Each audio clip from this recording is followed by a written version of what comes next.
The cage hit the ground with a loud clang. Everyone laughed. The alien girl inside didn't move. She was thin, bruised, and barely breathing. Her skin was pale blue, her hair tangled. Her eyes closed like she had given up long ago. The man standing there just didn't laugh. He looked down at her, confused and angry. "Is this supposed to be funny?" he asked, his voice calm but cold. One of the aliens slapped him on the back, grinning with sharp teeth. "She's yours now, human," the alien said. "Entertainment. She's broken, but maybe you'll find some use," the others chuckled. Sipping strong drinks and watching for Jace's reaction, he had won a card game. This was his prize, a living creature thrown at his feet like garbage. "Come on," another shouted, "make her dance." "Maybe she can still scream." Laughter filled the room again. Jace said nothing. He crouched beside the cage and looked closely. The girl's arm was twisted, probably broken, and her ankle swollen.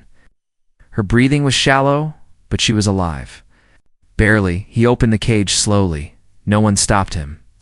They thought he was going to humiliate her like the others did, but Jace didn't touch her. He took off his jacket and gently laid it over her small body. "Can you hear me?" he whispered. "You're safe now. I won't hurt you for a moment." Her eyes opened just a little. They were bright silver, dull with pain, but full of something else too. Fear, hope, maybe. Jace lifted her carefully, ignoring her weak cry. Of pain, the room quieted as he walked away, holding her like something fragile. "You're not taking her home, are you?" one alien said, shocked. "She's not a toy," Jace replied. "She's someone." They booed him, throwing insults and more laughter. But Jace didn't look back. He stepped out into the cold night, the stars above shining down like they approved of his choice. His ship was small, but warm inside. He placed her gently on the bed and covered her with a blanket. She was shivering even in the heat. He brought her water, but she didn't move, still. He placed the cup nearby. He turned on the scanner and ran it over her body. The screen showed multiple fractures, internal bruising, and something else foreign, tech in her neck. "Someone did this to you on purpose," he muttered, fists clenched. He started with simple things, cleaning her wounds, removing dirt and dried blood. He talked softly to her, even though she didn't answer. He told her his name, where they were, and what he was doing. "I'm not like them," he said. "I don't want anything from you." That night, she didn't sleep peacefully. She shook and whimpered, trapped in nightmares. Jace sat beside her, wiping sweat from her forehead, whispering comforting words. He didn't leave her side, not once. The next morning, she woke to find him asleep in a chair. His hand was still resting lightly on the blanket covering her. She stared at him, confused. Why didn't he hurt her? Why didn't he use her like the others? Her fingers moved toward the water cup. She tried to lift it, but her arm was too weak. The cup tipped and rolled off the table, hitting the floor. Jace opened his eyes instantly and looked at her. "You're awake," he said gently, picking up the cup and filling it again. He held it to her lips, and this time she drank slowly, carefully, like a wounded animal. "You don't have to be afraid," he said. "No one's going to hurt you now." She didn't reply, but her eyes locked onto his. He didn't know it yet, but that look was the beginning. Jace sat quietly across from her. He didn't speak this time. He only watched his face calm, his hands resting on his knees.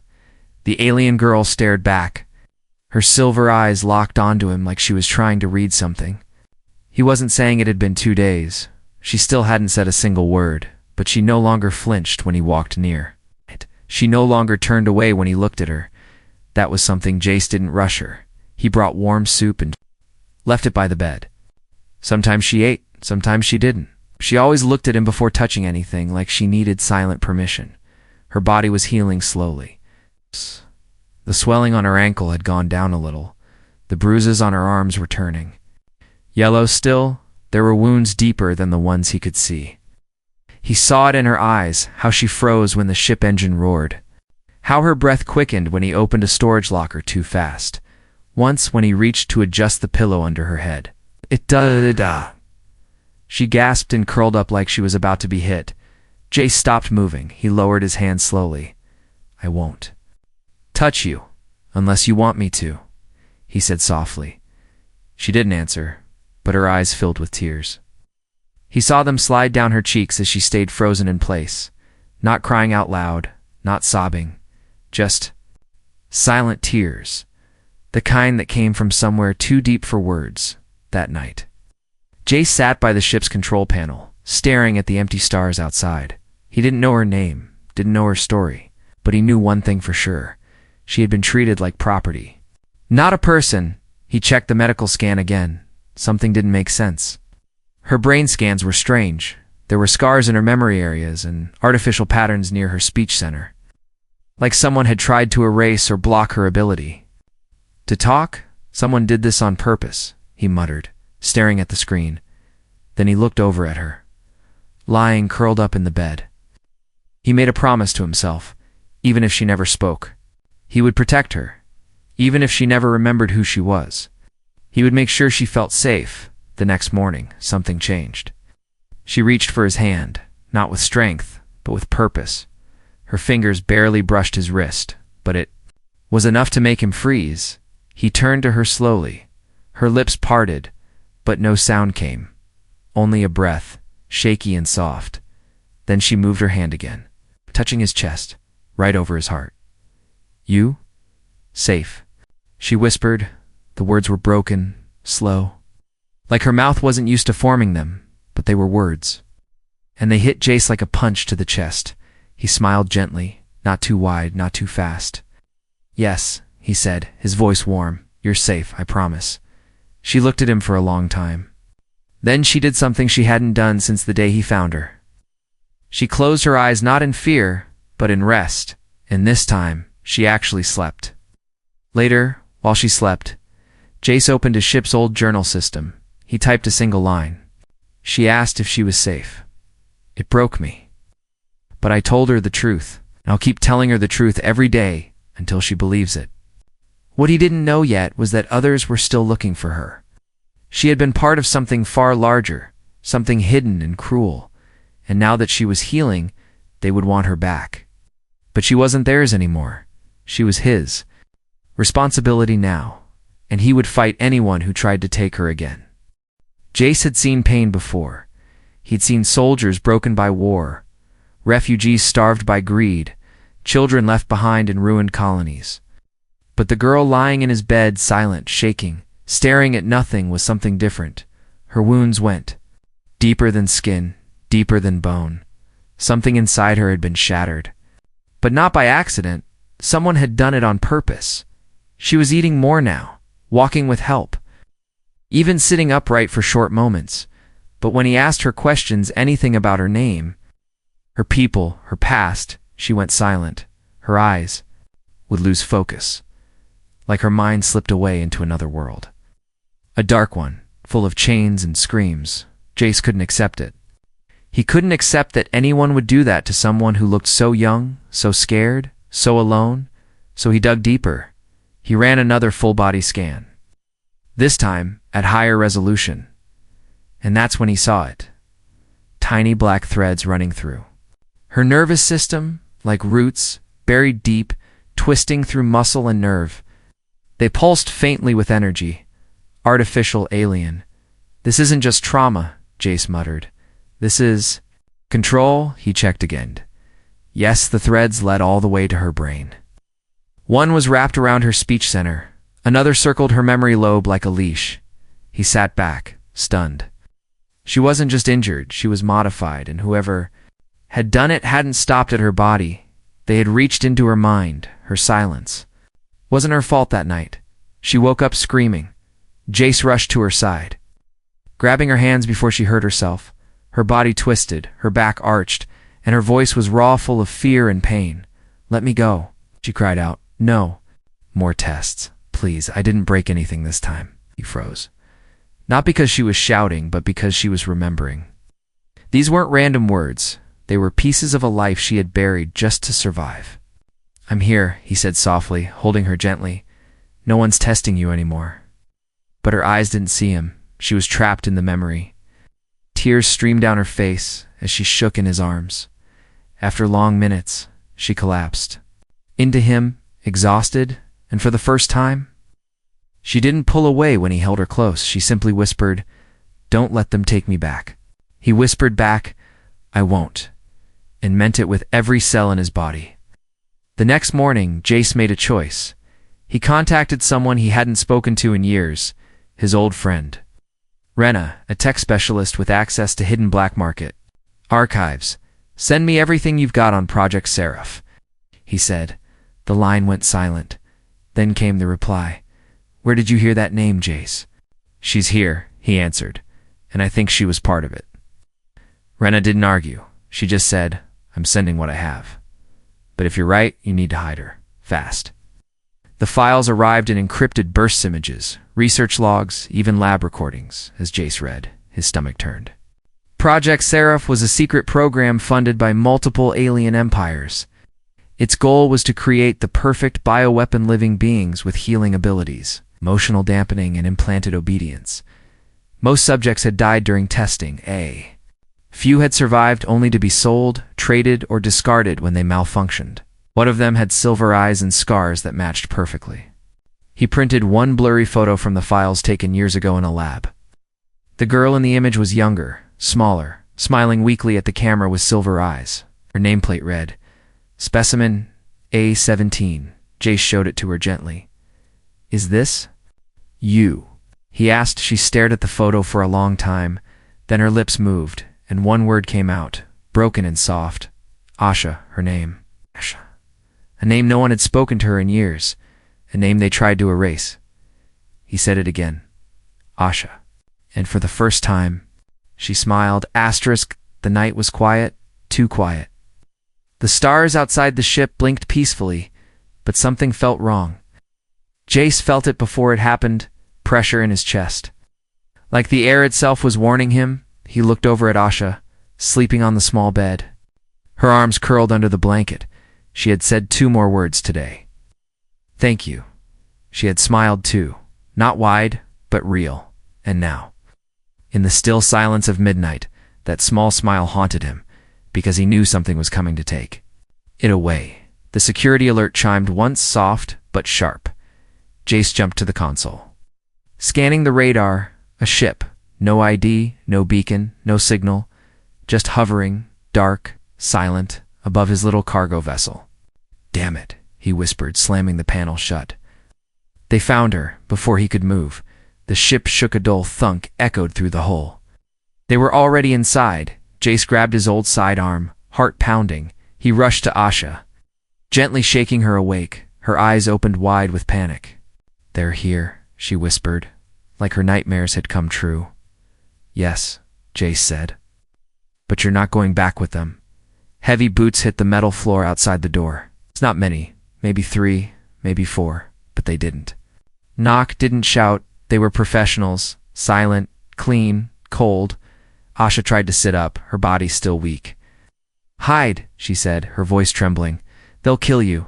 I'm not hiding, Jace said. I'm fighting the door. Burst open metal exploded inward, sparks flying. 3 figures stepped in, masked. Armored weapons raised, they moved like shadows. Fast and without hesitation, Jace fired first. His blaster hissed and struck the lead figure in the chest. The armor sparked, the attacker stumbled. The second one fired back. Jace dodged, grabbing a metal pipe as a shield. Asha screamed, not in fear, but in fury. She tried to stand, but collapsed again. One of the intruders turned toward her, raising a weapon. No. Jace shouted, slamming into him with all his weight. The 2 crashed into the wall. Weapons clattering, Jace fought like a man with nothing left to lose. He didn't fight to win. He fought to buy time. Suddenly, the room pulsed. A strange energy filled the air. Hot, electric, alive. Everyone stopped for a moment, confused. Asha was glowing. Her body rose a few inches off the bed, silver light pouring from her skin. Her eyes blazed bright, and the implants under her skin flickered wildly. The attackers stared in shock. They hadn't expected this. Asha screamed, not in pain this time, in power. A shockwave burst from her body, knocking the attackers across the room. One hit the wall so hard his mask shattered. Jace shielded his eyes, heart racing. When the light faded, Asha was lying still again, breathing hard, but her eyes were clear now. She was no longer just surviving. She was waking up. The attackers fled, limping, dragging their wounded with them. They didn't speak, didn't shoot, they just ran. Jace rushed to Asha. Checking her pulse still there, still strong, he looked into her eyes. "You saved us," he whispered. Her voice was soft, but certain. "I remembered what they did to me," she said. "I remembered the pain, and I remembered wanting to live." Jace nodded, eyes stinging. "You're not a weapon," he said. "You're a person." "Asha, I want to be," she whispered. He took her hand in his and held it tight, but far above. In the shadows of deep space, the ones who created her were watching again, and next time. They wouldn't send a team, they'd send something worse. Jace had seen wounds heal, but never like this. It had only been hours since the fight, but Asha's bruises were gone, the cuts on her arms faded, even the deep gash on her shoulder closed like it was never there. He stood over her, watching her sleep, the soft glow of her skin still lingering. Something had changed. She had changed. And it wasn't just from the fear or the fighting. Jace turned back to the med scanner, his eyes on the readings flashing across the screen. The numbers made no sense. Her cell regeneration rate was off the charts, her immune system so advanced it could break down infection before it even started. And then there was the core reading. The strange black threads inside her were ... Gone. He blinked, tapped the screen again. No mistake. They'd burned out during the energy burst her body. Had purged them like poison. How is that possible? He muttered. He ran a chemical scan of her blood. And when the results appeared, he froze. Her blood was laced with something synthetics, something alive. It wasn't poison, though. It was healing.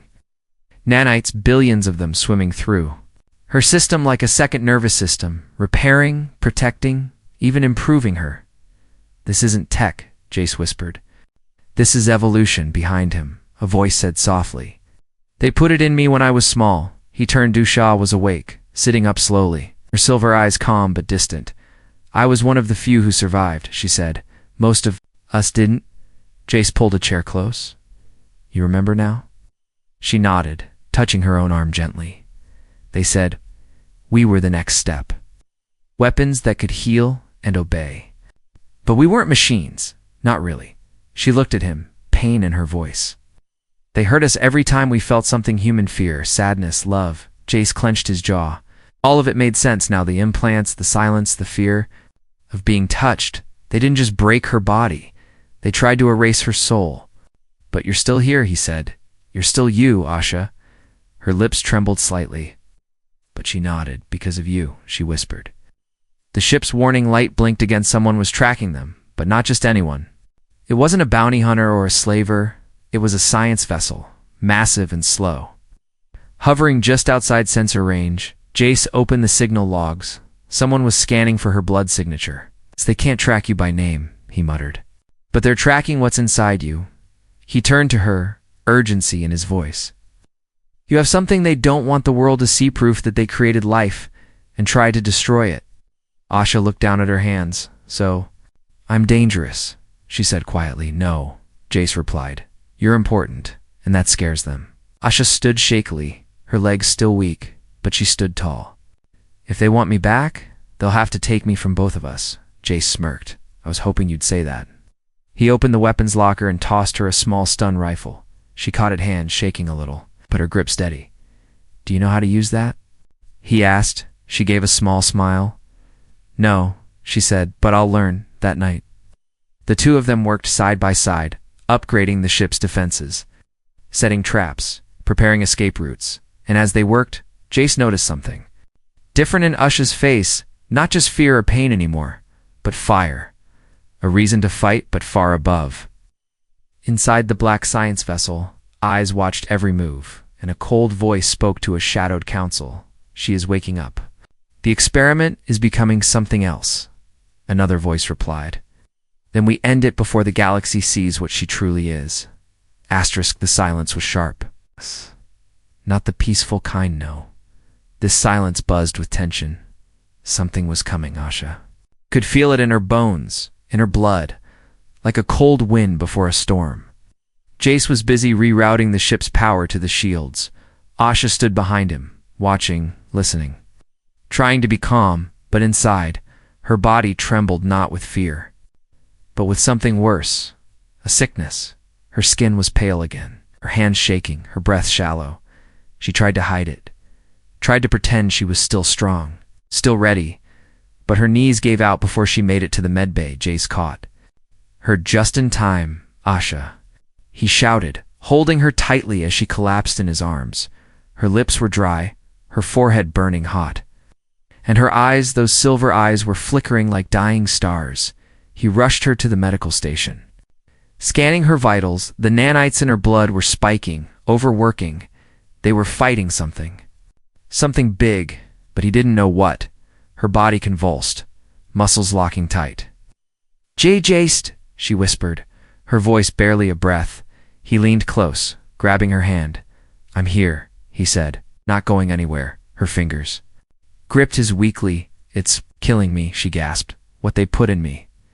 It wasn't just a heal, it was a failsafe. Jace's heart stopped for a moment. Failsafe. They'd built something into her, something that activated if she got too far, too free, too human. He scanned her again, found it. A cluster of black code deep inside her chest. A kill switch. Hidden among the nanites, and it was counting down. Who does this to someone? He growled, pulling up old files, searching for any override code. Nothing worked. The signal was buried under layers of encryption designed to burn her from the inside out if she ever broke their control. Asha cried out in pain, her body shaking. Jace was running out of time. He stared at the code, desperate. Then made a decision. He stood up, grabbed his toolkit, and slammed open the ship's AI core. What are you doing? The onboard system asked. Something stupid, Jace muttered. But maybe just stupid enough to work? He connected the AI to her biometric data, ran the ship's emergency medical software, and fed it every file Rena had given him. The system blinked, hesitated, then responded. Unstable override detected. Activating forced reprogramming. Warning.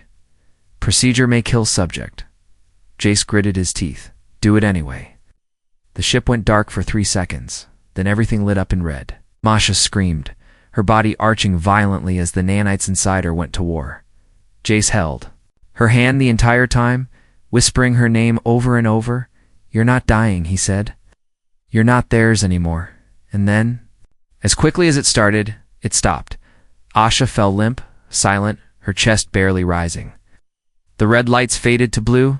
The AI spoke again. Override complete.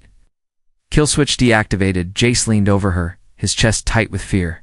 Come on, open your eyes, he begged. And then her fingers twitched, her lips moved, and in a whisper, so soft he almost missed it, she said, Jace. He let out a breath he didn't know he was holding. She was alive. Tears filled his eyes as he brushed the hair from her face. You scared the hell out of me, he said, laughing through the tears. She looked up at him weakly and whispered, You didn't leave. Never, he said. I told you I'm staying. No matter what. Her hand found his, and she held it tightly. He didn't know what would happen next. Didn't know who else was out there still hunting her. Hunting her. But at that moment, she wasn't just a broken weapon. She wasn't a subject or a science project. She was just Asha, and he was her shield, but far in the stars. Behind cloaked systems, the creators watched the failed kill switch and said only one thing: send the hunter. Asha stood in the middle of the ship's deck, breathing slowly. Her feet were bare, her hair loose, and her silver eyes calm, but inside her chest, her heart pounded. She wasn't afraid, she was ready. Jace loaded the last weapon into the cargo hold, sealing the crate. He looked at her and paused. You don't have to fight, he said. You've already won, Asha. She looked at him, and for a moment, her voice was soft. But if I run again, I'll never stop running. Then she lifted her chin. I'm tired of being hunted, far above their tiny ship. A massive vessel appeared, dark and silent. No lights, no radio signal, just a cold presence. The creators had arrived. They didn't come with an army. They brought one thing, the collector, a machine, part metal, part flesh, part nightmare. Its only job was to retrieve their property. No matter the cost, Jace stood at the controls. Watching the radar, they're locking onto the ship, he said. They'll board in minutes. Asha walked to him and touched his arm. Then, let's show them I'm not theirs anymore. The lights flickered. Shudder ran through the ship as something heavy landed on the outer hull. Jace grabbed his blaster. Asha held nothing, no weapon, no armor. Just her breath and her choice. The door hissed open, steam pouring in. And there it stood tall, insect-like, its face covered in blinking lights. The collector scanned the room, eyes locking onto her immediately. Specimen A-17, it said in a deep mechanical voice. Surrender for reprocessing. Asha stepped forward. I'm not a specimen, she said, voice clear. I have a name. I'm Asha, invalid, the machine replied, raising its arm. A beam of red light flickered from its wrist, charged and deadly, but Asha didn't run. She closed her eyes, breathed in deeply and glowed, not from fear, but from strength. The silver in her veins lit up like fire, running through her skin like rivers of light. The machine fired and Asha caught it. The beam struck her hand, but didn't burn. Instead, it twisted, shifted, turned into light, and dissolved. The machine hesitated, confused. No, you were not designed to resist. It was never yours, she said calmly. And then the energy burst from her, a pulse so powerful it shook the ship, tore through metal, and slammed the collector into the wall. Jace stood frozen, shielding. His eyes, he had never seen anything like it. When the light faded, Asha stood tall, her eyes glowing silver. The collector twitched once, then crumbled, its systems fried. The creator's last tool. Destroyed, she turned to Jace, her face softening. I didn't want to be a weapon, she whispered. But I had to fight for myself. You're not a weapon, he said, stepping close. You're free, she looked up at him. I don't want to be alone anymore. You're not, he replied. Not as long as I'm breathing. They left the broken machine behind, left the ship that once held her pain. Together they flew toward a new star, a new home, somewhere far from those who tried to control. Her, Asha, the girl who was made to be silent, broken, and forgotten, had spoken, had fought, and had lived. And the one who stood beside her had changed the galaxy with one simple choice. He saw her not as a thing, but as a person,